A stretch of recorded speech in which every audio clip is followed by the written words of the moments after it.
अब आते हैं हम पाँचवें पे। ये पाँचवा पहले चार से थोड़ा अलग है, तो इसको ध्यान से और समझ लेना। ये है मिस्टेक का केस। मिस्टेक में जैसे मैंने बोला पहले चार केसेस में वॉइडेबल ही होता है हमेशा। मिस्टेक में हमेशा वॉइडेबल नहीं होता। अब वो क्या है सारे केसेस, वो धीरे धीरे करके हम समझेंगे। देखो मिस्टेक का मतलब क्या है, गलती से, है ना, राइट, गलती से कुछ हुआ।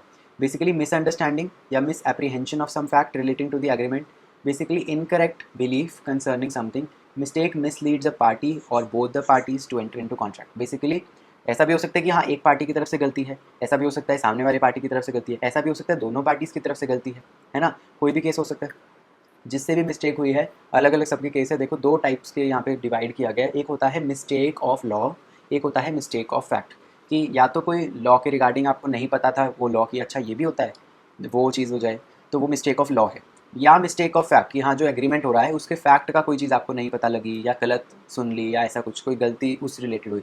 लॉ से रिलेटेड गलती will come under mistake of law, fact से रिलेटेड गलती will come under mistake of fact. अब देखो mistake of law, again law भी हो सकता है आपकी खुद की कंट्री का, मान लो इंडिया की कंट्री का है, तो या हो सकता है आपको इंडियन लॉ का कुछ ना पता हो, वो mistake, that is mistake of law जो आपकी कंट्री का है। या हो सकता है कोई फॉरेन लॉ जो आपको ना पता हो, उसके रिगार्डिंग कोई मिस्टेक हो गई, that is mistake of foreign law. तो यहाँ पे देखो अगर आपको अपनी ही कंट्री का लॉ नहीं पता है तो भैया फिर तो आपकी गलती है ऑब्वियसली। तो वहाँ पे mistake of law of country, अगर मतलब आपको अपनी ही लॉ का, अपनी ही कंट्री का लॉ नहीं पता, that is your fault, contract binding होगा क्योंकि आपकी गलती है, आपको नहीं पता था। आपको पता होना चाहिए था बिकॉज ये आपकी कंट्री है, आपको अपनी कंट्री के लॉज ही नहीं पता तो क्या पता है। Okay, so this is like no excuses given, contract will be binding, सीधा केस, ठीक है। इसके बाद आता है mistake of foreign law. Foreign law का मिस्टेक में चलो चलता है, ये वो कर देते हैं कि हाँ चलो फॉरेन लॉ नहीं पता था इतना तो चलेगा, तो उसको हम मिस्टेक ऑफ फैक्ट की तरह ही ट्रीट कर लेते हैं। समझ गए कि ठीक है मिस्टेक ऑफ लॉ में मिस्टेक ऑफ फॉरेन लॉ भी हो सकता है, खुद की कंट्री का लॉ, खुद की कंट्री का है तो कोई एक्सक्यूज़ नहीं है, कॉन्ट्रैक्ट बाइंडिंग होगा। अगर फॉरेन लॉ नहीं पता तो फिर वो नीचे जो मिस्टेक ऑफ फैक्ट हम पढ़ेंगे उसी की तरह उसको ट्रीट कर लिया जाता है। अब मिस्टेक ऑफ फैक्ट को कैसे ट्रीट करते हैं वो देखो। अब ये मिस्टेक ऑफ फैक्ट भी दो तरीके के हो सकते हैं, एक होता है यूनिलेटरल मिस्टेक, एक होता है बाइलेटरल मिस्टेक। जैसे मैंने बोला हो सकता है एक पार्टी की गलती हो मैं या वो, हो सकता है दोनों पार्टीज़ की गलती हो। सो अगेन अगर एक पार्टी की गलती तो यूनिलेटरल, दोनों पार्टीज़ की गलती तो बाइलेटरल। बाइलेटरल पहले समझते हैं। देखो बाइलेटरल में जब दोनों पार्टीज़ कुछ मिसअंडरस्टैंड कर दें, मतलब दोनों पार्टीज़ ने शुरू से ही कुछ और ही समझ रखा है कॉन्ट्रैक्ट को जो वो एक्चुअल नहीं है, समझ रहे हो, यानी कोई ऐसी मिस्टेक है, कुछ ऐसी मिस्टेक हो गई, मिसअंडरस्टैंडिंग हो गई कि उसका कंसेंट एक पार्टी का जिस चीज़ के लिए था वो सामने वाला उस चीज़ की बात ही नहीं कर रहा था। ओके, बेसिकली जो चीज़ सामने वाला सोच रहा है उसके बारे में तो उधर वाली पार्टी को वही नहीं है कि नहीं ये थोड़ी करना था, मैं तो ये सोच रहा था। समझ गए। सो मतलब दोनों पार्टीज़ में कुछ मिसअंडरस्टैंडिंग है, उन्होंने जो एक्चुअल कॉन्ट्रैक्ट है उसका कंसेंट लिया ही नहीं एक्चुअल में। सो ये चीज़ तो वॉइड है एब इनिशियो, जैसे मैंने बोला कि शुरू से ही वॉइड है, इसको आप कुछ नहीं कर सकते क्योंकि अगेन अगेन यहाँ पे कंडीशन आती है कुछ कि आपको देखना पड़ेगा कि हाँ दोनों पार्टीज़ की मिस्टेक थी। और अगेन हम कोई फैक्चुअल मिस्टेक की बात कर रहे हैं, जैसे ओपिनियन की बात नहीं कर रहे, ये सब चीज़ें तो होंगी। बट पॉइंट इज़ अगर बाइलेटरल मिस्टेक है कि हाँ चलो दोनों की गलती है, फिर तो कॉन्ट्रैक्ट वॉइड है क्योंकि शुरू ही कहाँ हुआ वो कॉन्ट्रैक्ट, जब कंसेंट ही नहीं आया, बेसिकली जब एग्रीमेंट ही नहीं बना, वो एग्री ही नहीं करा उस चीज़ के लिए, तो वो कहीं से बनेगा, राइट। सो बाइलेटरल मिस्टेक में agreement is completely void. Okay, और यहाँ पे एक और चीज़ भी देख लो कि कंडीशन जैसे मैंने बताई कि हाँ दोनों की मिस्टेक होनी चाहिए, और अगेन ओपिनियन की नहीं फैक्ट की बात होनी चाहिए, और अगेन फैक्ट भी वो फैक्ट जो एक्चुअल एग्रीमेंट से थोड़ा इंपॉर्टेंट रखता हो, है ना, यानी उसके क्वालिटी सब्जेक्ट मैटर वगैरह के बारे में कोई छोटी मोटी बात होगी फिर थोड़ी वो कंसिडर होगी। तो बेसिकली ये सब। अब यहाँ पे एक केस बहुत ध्यान से समझना, तरसेम सिंह वर्सेस सुखमिंदर सिंह का केस था। इसमें क्या हुआ था, दो पार्टीज़ थी, ठीक है। एक पार्टी को एक लैंड बेचनी थी, ठीक है, और उसने लैंड को कनाल, लैंड पता है ना कि कैसे मेजर होती है, एकड़ में होती है, कनाल में, बिग्गे में होती है। तो जो एक बंदा था उसने समझा कि इतने कनाल लैंड की बात हो रही है, और सामने वाले को समझा कि इतने बिग्गे लैंड की बात हो रही है। बेसिकली यूनिट्स जो है लैंड के वही दोनों ने अलग समझे। तो यहाँ पे ऑब्वियसली एरिया ऑफ लैंड वो कोई और समझ के बैठे, वो कोई और समझ के बैठे, तो ये डेफिनेटली वॉइड पूरा था क्योंकि अगेन कॉन्ट्रैक्ट ही कहाँ बना जब दोनों ने अग्री ही नहीं किया सेम चीज़ पे, राइट। सो बायलेटरल मिस्टेक्स की अब टाइप्स देखो, देखो अलग अलग टाइप्स के हो सकते हैं बायलेटरल मिस्टेक। पहला तो हो गया कि ठीक है सब्जेक्ट मैटर, सब्जेक्ट मैटर से रिलेटेड हो सकता है, टाइटल किसका मैटर है उससे रिलेटेड हो सकता है, क्वालिटी का, क्वांटिटी का, अलग अलग चीज़ों का, राइट। पहले देखो सब्जेक्ट मैटर का, सब्जेक्ट मैटर का एज इन कि जिस चीज़ के बारे में, जिस चीज़ पे कॉन्ट्रैक्ट हो रहा है बेसिकली, वही चीज़ अब रही ही नहीं एग्जिस्टेंस में, तो किसी के भी वो नहीं है ना, दोनों के वो वही नहीं, पता ही नहीं था किसी को। तो यहाँ पे एक एग्जांपल है कि मान लो एक गाड़ी किसी को बेचने का कॉन्ट्रैक्ट है और वो कार ही फायर से डिस्ट्रॉय ही हो चुकी है। अब वो कार डिस्ट्रॉय ही हो चुकी है जब वो कॉन्ट्रैक्ट कर रहे थे उसी टाइम, और अगेन ना मुझे पता ना सामने वाले को पता, तो ये गलती एक बंदे की तो नहीं है ना, तो ये बायलेटरल मिस्टेक मान ली जाएगी और एग्रीमेंट वॉइड हो जाएगा कि भाई गाड़ी नहीं रही। ऐसा नहीं है कि हाँ मेरे को अब कैसे कैसे भी ला के गाड़ी दे, ऐसा वाला नहीं होता। गाड़ी ही नहीं रही जिसकी बात हो रही थी, तो मेरे को भी नहीं पता, तेरे को भी नहीं पता, किसी की गलती थोड़ी है, तो एक की गलती नहीं है ना। So this is bilateral mistake. Then mistake as to title of the subject matter, कि भाई जिस मान लो गाड़ी की जिसकी बात हो रही है उसका ओनर, उस पर अगर कोई वो हो कि हाँ किसकी प्रॉपर्टी है। मान लो पहले मैंने बोला कि मैं एक पीस ऑफ लैंड बेच रहा हूँ इन द सेंस ट्रांसफ़र कर रहा हूँ, फादर से सन के बीच में वो ट्रांसफ़र हो रही है, फादर से सन पे, लेकिन बाद में पता चलता है कि वो तो ऑलरेडी सन के नाम हो ही रखी थी। तो वहाँ पे अगेन वॉइड है वो कम्प्लीटली, क्योंकि अगेन एग्रीमेंट किस चीज़ का था कि मैं ट्रांसफ़र कर रहा हूँ, बट वो तो ऑलरेडी उसी की है। सो वहाँ पे नहीं हुआ। तो यहाँ पे title of the subject matter, land का टाइटल, टाइटल यानी किसके नाम है वो, उस पे बात है कि अगर वही मिस्टेक होगी कि हाँ टाइटल मैंने सोचा मेरी है बट एक्चुअल में उसकी थी लैंड, तो मैं कैसे ही देता, तो वो वाले में अगेन वॉइड हो जाएगा।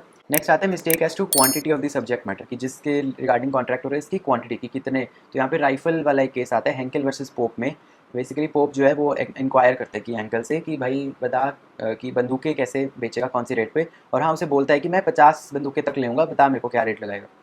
तो उसने रेट बता दिया कि हाँ एक का ये प्राइस है, हेंकल ने बताया ना। तो पोप ने बोला सेंड 3 राइफल्स, और फिर जो वो टेलीग्राफ पहुंचा बेसिकली उसके पास, हेंकल के पास, तो उसने उसके बेसिकली क्लर्क था उसका, तो उसने सेंड 3 राइफल्स को पढ़ा सेंड दी राइफल्स। तो उसने एज्यूम कर लिया कि हाँ 50 मांग रहा था तो 50 ही देनी होंगी, फिर वो 50 भेज देते राइफल्स। लेकिन बाद में वो बोलता है कि भाई मैं तो 3 ही बोले थे, वो 47 वापस कर देता है। लेकिन फिर वो केस कर देता है कि भाई ऐसे कैसे, उसने तो कॉन्ट्रैक्ट से पीछे हट रहा है, उसने बोला था 50 लेगा, अब ये 47 वापस क्यों कर रहा है। तो बेसिकली कोर्ट ने ये बोला था कि भाई कॉन्ट्रैक्ट ही नहीं था, क्योंकि कॉन्ट्रैक्ट उसके हिसाब से 50 राइफल्स का हुआ, बट उसने तो कॉन्ट्रैक्ट कितने के राइफल्स का किया था, 3 राइफल्स का किया था। तो देयर वाज नो कॉन्ट्रैक्ट, क्योंकि कॉन्ट्रैक्ट जिस जिस चीज़ का था वो क्वांटिटी ही आपने, एक ने कुछ और समझी दूसरे ने कुछ और समझी।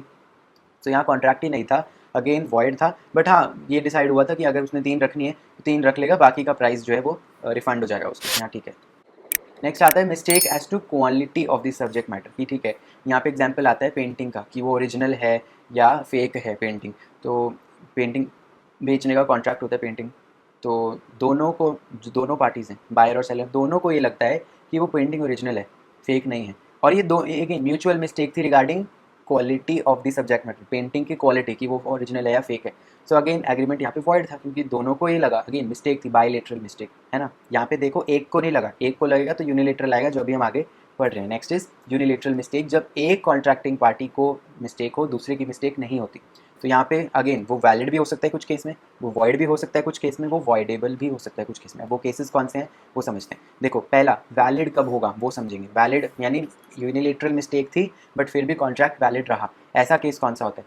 बेसिकली ये तब होता है जब जो बंदा अपनी नेग्लिजेंस की वजह से ये नहीं पता कर पाता कि किसके रिगार्डिंग कॉन्ट्रैक्ट है, तो बेसिकली उसी की गलती है, एक बंदे की गलती है, और फिर वो कॉन्ट्रैक्ट अवॉइड नहीं कर सकता, क्योंकि सामने वाला बोलेगा भाई तेरी गलती है, तेरे को नहीं पता लगा, मेरी थोड़ी गलती है, मैंने तो कॉन्ट्रैक्ट किया, तेरे को अब देना पड़ेगा पैसा या जो भी। तो यहाँ पे एग्जाम्पल अगेन यही पेंटिंग वाला एग्जाम्पल ले लो, और यहाँ पे एक बंदा पेंटिंग खरीदता है ये सोच के कि वो ओरिजिनल है। अब यहाँ पे उसकी मिस्टेक है कि उसे नहीं पता लगा कि वो फेक है। उसने तो कॉन्ट्रैक्ट किया पेंटिंग बेचने का और उसने खरीद दी जितने भी पैसे में खरीदी। तो अगेन किसकी लैक ऑफ जजमेंट थी, किसकी मिस्टेक थी, जिसने सोचा कि वो ओरिजिनल है। तो वहाँ पे original mistake, sorry unilateral mistake थी, तो अगेन सिर्फ उसी का लॉस होगा। सामने वाला बोलेगा कि हाँ कॉन्ट्रैक्ट तो करना पड़ेगा, सो वहाँ पे कॉन्ट्रैक्ट वैलिड रहा था। इसी तरीके से पेंटिंग की जगह गोल्ड का एक एग्जाम्पल हो सकता है कि एक बाय करता है 18 कैरेट का गोल्ड और सोचता है कि वो प्योर गोल्ड है, तो अगेन उसकी गलती है, उसे नहीं पता लगा या इंप्रेशन उसका ऐसा लगा कि वो ओरिजिनल है। कॉन्ट्रैक्ट तो वैलिड रहेगा क्योंकि एक बंदे की गलती है, उसको नहीं पता लगा, उसके सामने वाले की थोड़ी गलती है। समझ लो, ये हो गया कॉन्ट्रैक्ट वैलिड कब रहेगा। फिर आता है कॉन्ट्रैक्ट वॉइडेबल कब रहेगा। ये तो बताने की जरूरत ही नहीं पड़नी चाहिए। अभी पूरा जो 4 हमने केसेस किए हैं, कौन सा, फ्रॉड मिसरिप्रेजेंटेशन वाले, वो यही तो था कि अगर वहाँ पे फ्रॉड एक बंदा कर रहे हैं तो अगेन सामने वाले की गलती है, उसे नहीं पता चला, वो वाला केस जो पड़ा था। देन मिसरिप्रेजेंटेशन में कि सामने वाले को नहीं पता चला, उसकी गलती। तो अगेन यूनिलेटरल मिस्टेक अगर फ्रॉड या मिसरिप्रेजेंटेशन से हो रहा है तो that will be voidable at the option of that party जो कि बोल रहा है कि मेरे साथ फ्रॉड हुआ है या मेरे साथ मिसरिप्रेजेंटेशन हुआ है। ठीक है, तो वॉइडेबल तो वही वाला केस होगा। देन वॉइड एब इनिशियो, शुरू से ही वॉइड है, जैसे बायलेटरल होते हैं वो वाले कौन से टाइप के होंगे। वो जिन टाइप, क्योंकि वो हम बता रहे हैं। पहला मिस्टेक एज टू आइडेंटिटी, यानी आइडेंटिटी से रिलेटेड कोई मिस्टेक है। जिस बंदे से कॉन्ट्रैक्ट हो रहा है उसकी आइडेंटिटी की कोई किसी ने गलती कर दी। यहाँ पे कौन सा केस आता है, बहुत इंपॉर्टेंट, सेड वर्सेस बट का केस आता है। सेड वर्सेस बट के केस में क्या होता है, एक थिएट्रिकल कंपनी का मैनेजिंग डायरेक्टर होता है बट करके, एंड उसने इंस्ट्रक्शंस दी होती हैं कि भैया कोई टिकट जो है ना सेड को नहीं देगा, क्योंकि सेड जो है वो बहुत सैड करता है, मतलब वो बहुत क्रिटिकल है ना वो सारी चीज़ों को लेकर, उसको टिकट ही मत देना। ठीक है, कोई भी उसको प्ले की टिकट नहीं मिलेगी, वो सबका बहुत बड़ा क्रिटिक बनता है, तो इसको टिकट ही नहीं देनी। सैड को ये पता लग गया, और फिर उसने अपने फ्रेंड को बोल दिया जा जाके टिकट ले ले, उसे मिल गई टिकट, उसने उसको दे दी, वो जा पहुंच गया वहाँ। तो जैसे ही वहाँ पहुंचा तो वहाँ पे उसने बोला कि वो अलाउड नहीं है, ठीक है, हम आपको एडमिट नहीं कर सकते। तो उसने सैड ने केस कर दिया कि भाई ऐसे कैसे मेरे को रोक रहे हैं, मेरे पास टिकट है, कॉन्ट्रैक्ट हुआ है, टिकट लिया मतलब कॉन्ट्रैक्ट हुआ ना। सो अगेन वो उसने केस किया, बट अगेन कोर्ट ने क्या डिसाइड किया होगा सोच सकते हो। कोर्ट ने ये डिसाइड किया कि भैया भट्ट साहब जी सही हैं, अगर वो नहीं चाहते आपको आना तो आप क्यों आना चाह रहे हो, सीधी सी बात उसने ये बोली कि अगेन उसका इंटेंशन ये था कि कोई टिकट तेरे को नहीं बेची जाएगी ना। So again mistake as to identity था ये, कि उस बंदे की आइडेंटिटी जो है मिस्टेक कर ली, उसके दोस्त की आइडेंटिटी ये समझ लेना चाहिए था कि वो भट्ट की और सॉरी सेड की है, राइट। सो वहाँ पे identity was a material element in the formation of a contract, कि कौन खरीद रहा है उस टिकट को, उसकी आइडेंटिटी वॉज इंपॉर्टेंट थिंग। तो वहाँ पे इसलिए यूनिलेटरल मिस्टेक मान ली गई, और अगेन वो कॉन्ट्रैक्ट वॉइड माना गया कि वो टिकट कोई कॉन्ट्रैक्ट नहीं है, वॉइड है। ठीक है, नेक्स्ट देखो, difference between mistake as to attribute of the party and mistake as to identity of the party. दोनों चीज़ों में फ़र्क है। जो पार्टी का एट्रीब्यूट है, एक तरह से फीचर, जैसे कि यहाँ पे एग्जांपल देखें, social status of the party, ये एक पार्टी का एट्रीब्यूट है, उसका सोशल स्टेटस क्या है, उसका फीचर एक तरह से। ये कंसेंट को नेगेटिव नहीं करता, ये समझ लो कि वो कॉन्ट्रैक्ट को वॉइडेबल बना देगा। कि हाँ, अगर फ्रॉड का केस हो रहा है वो अलग चीज़ हो जाएगी, तो अगेन फ्रॉड के केस में क्या होता है, वॉइडेबल होता है कॉन्ट्रैक्ट, तो यहाँ पे भी कॉन्ट्रैक्ट वॉइडेबल हो जाएगा। ठीक है, यानी कि मान लो एक बंदा है, वो किसी और से कॉन्ट्रैक्ट में आ रहा है अपने आप को रिच दिखा के कि हाँ मैं रिच हूँ, और वो सामने वाला इसलिए उसमें कॉन्ट्रैक्ट में आ जाता है, तो वो फ्रॉड में आएगा, वो वॉइडेबल में आएगा। कि अगेन ये कि ये mistake as to attribute of the party, कि मैंने उसको रिच समझा, रिच कि वो अमीर है, उसका एट्रीब्यूट का रिगार्डिंग मिस्टेक हुई, उसके बंदे की आइडेंटिटी के रिगार्डिंग मिस्टेक नहीं हुई। समझ रहे हो, तो यहाँ पे अगेन उसका, अगर कोई पार्टी के जैसे रिच पुअर है, ये सब सोशल स्टेटस है, ये एट्रीब्यूट है पार्टी का, इसके रिलेटेड मिस्टेक फ्रॉड में आती है जो कि वॉइडेबल हो जाएगा। आइडेंटिटी से रिलेटेड मिस्टेक यूनिलेटरल मिस्टेक आती है जो कि वॉइड एब इनिशियो होती है। समझ रहे हो, तो यहाँ पे डिफरेंस आता है मिस्टेक एज टू आइडेंटिटी और मिस्टेक एज टू उसमें, कि भाई एट्रीब्यूट वाला फ्रॉड में आएगा एक तरह से, जो कि वॉइडेबल होता है, और mistake as to identity unilateral जो है मिस्टेक में आता है, प्रॉपर जो मिस्टेक हमने बोला है ना। तो मिस्टेक वाला तो क्या होता है, वॉइड होता है। उसके बाद राइट ऑफ सब्सिक्वेंट बायर, की मिस्टेक हो गई तो एक्चुअल क्या होगा, subsequent buyer will not have the title of the goods even if he acted in good faith. वही कि जैसे एंट्री नहीं मिली थी ना उसको टिकट देके कि हाँ गलत आइडेंटिटी लेके उसके दोस्त को एंट्री नहीं मिली थी, तो he will not have the title of the goods, and subsequent buyer will have valid title provided he acted in good faith. कि हाँ अगर वो वॉइडेबल है, तो अगर गुड फेथ में एक्ट कर रहा है कि हाँ सब कुछ नॉर्मल है, तो वो वैलिड हो जाएगा, है ना। जैसे उस वो बंदा जो फ्रेंड था उसका, वो गुड फेथ में एक्ट कर रहा था, टिकट लेने नॉर्मली आया, उसको मिल गई टिकट, लेकिन अगेन उसको नहीं दिया गया क्योंकि वो आइडेंटिटी थी। वहाँ पे अगर एट्रीब्यूट वाले केस में वो गुड फेथ में एक्ट कर रहा है, उसके बाद उसको वैलिड अगर अगेन मान लिया, जैसे अगर उसको गुड फेथ में एक्ट हो रहा है तो वो वैलिड टाइटल मान लिया जाएगा। ठीक है, यहाँ पे देखो एक और आता है, mistake as to nature and character of a written document. कोई डॉक्यूमेंट है, उसको कौन साइन कर रहा है, ठीक है, अब उस डॉक्यूमेंट का नेचर, उस डॉक्यूमेंट का कैरेक्टर बेसिकली, अब रूल ऑफ लॉ ये बोलता है where the mind of the signer, जो साइन कर रहा है, did not accompany the signature of the agreement, that is again void ab initio.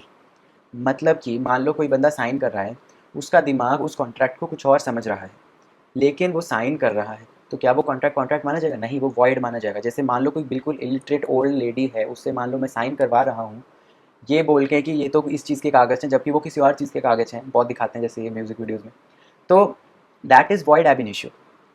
वो अगेन आप फ्रॉड कर रहे हो उसके साथ, वो वॉइड मान ली जाएगा। ठीक है, in simple words the category of document actually signed was not what the party thought और टोल्ड इट। चैप्टर खत्म हो गया वा वॉज। यहाँ पे अगेन केस आता है, बहुत ध्यान से देखना, बाला देवी वर्सेस शांति मजूमदार। क्या केस होता है, एक अगेन ये जो मैंने बोला, ओल्ड इलिटरेट वुमेन होती है एक, उसने एक डीड जो है बेसिकली एग्जीक्यूट कर रहे होते हैं, उसको ये लग रहा है कि ये डीड पावर ऑफ अटर्नी की है कि मेरे जो नेफ्यू है उसको वो एक एस्टेट जो है बिल्डिंग वो दे दी जाएगी, प्रॉपर्टी एक तरह से दे दी जाएगी मैनेज। अब यहाँ पे एक्चुअल में वो जो डीड होती है वो इस चीज़ की होती है कि वो